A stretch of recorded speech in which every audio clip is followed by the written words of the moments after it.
Long ago, before tarred roads and electric lights, there was a village called Umudike, hidden between thick forests and red earth hills. Umudike was peaceful on the surface, but the soil beneath it carried secrets.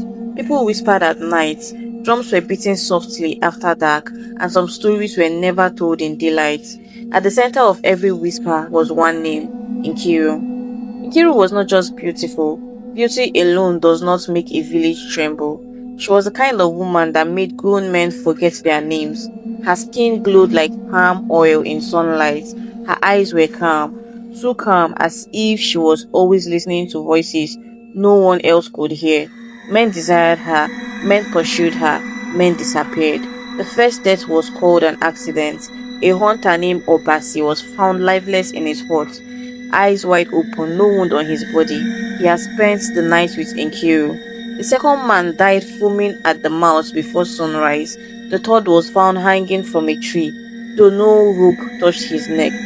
Fear crept into Umudike like cold harmattan wind. No one accused Nkiru openly, but women pulled their husbands away when she passed. Mothers locked their doors at night, and Nkiru, she walks freely, calm, untouched, unafraid. She never cried, she never defended herself, she never denied anything. Then the deaths continued. Every man who lay with her died before the cock crowed.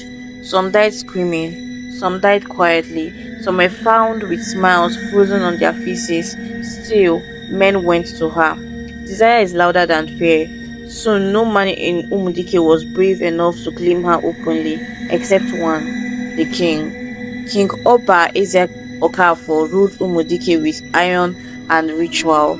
He was feared, respected, and old enough to know better. When he first saw Nkiru at the New Yam festival, his hands shook. "She is mine," he said quietly. The palace priest warned him. "My king," they said, "this woman walks with shadows." The elders begged him. "The land has tasted enough blood." The king laughed. "I am king. Death bows to me." He sent guards to bring Nkiru to the palace. She did not resist. When she stood before the king, she bowed deeply. "You know why you are here," the king said. "Yes, my king," she replied. "Are the stories true?" She raised her eyes slowly. "They are incomplete." That answer unsettled him, but desire drowned wisdom. That night, drums were silenced, torches burned low, the palace gates were sealed. The king did not emerge the next morning. By midday, the palace shook with screams. King Eziokafor was found dead on his royal bed. His body was cold, his face was peaceful, but his shadow was missing. Panic swallowed Umudike. A king had died. A taboo had been broken. The land itself seemed to groan. Nkiru was captured and tied to the old Iroko tree at the village square. For the first time, she spoke loudly. "You have tied the wrong person."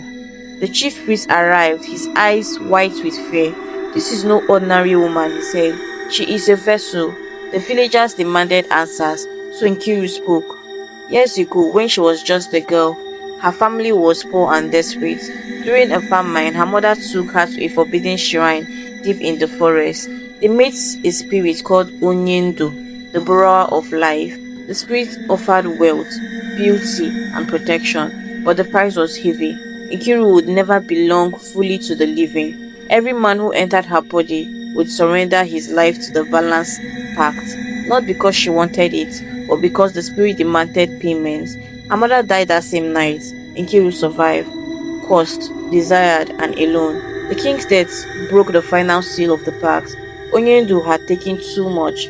Now the spirits wanted the village itself. The sky darkened.